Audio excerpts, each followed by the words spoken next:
Naman natin sa other side, 'di ba? Ayan, Verde Island. More on scuba diving spots talaga dito. Ano kaya meron doon? Wala naman, no? Yun, no, yung mailaw kasi masyadong doon, no? Sa kabila. Mailaw masyado, no?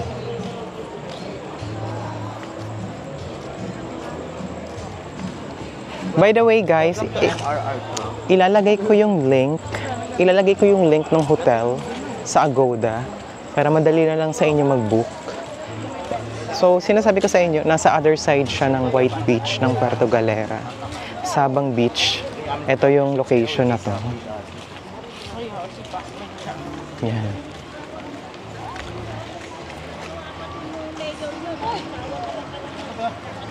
Pag tsinaga nyo lang naman kumain sa mga...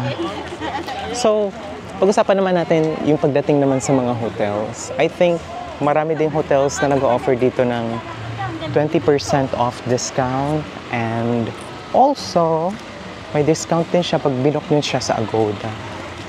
Pero sabihin natin mga nasa 1,600 to 1,800. Yun yung rate per night. So, yung nakuha naming hotel is 1,600 per night. May mga hotels dito na mga magaganda din ang surroundings. Ayan, oh. Tsaka very accommodating ang mga tao dito, especially yung mga staff na nagtatrabaho sa hotels. Mga barbecue.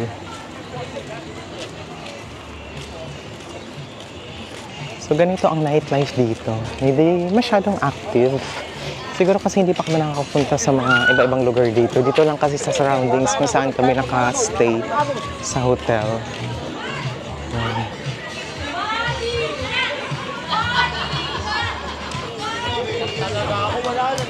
So, konti lang naman yung ganap dito. Pero itong place na to, maraming tao. Yan, yung mga chill-chill. Yan.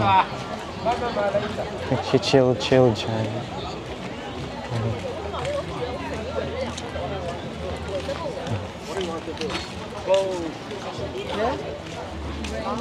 Ang pangalan is Bernice. Ayan, weather forecast to.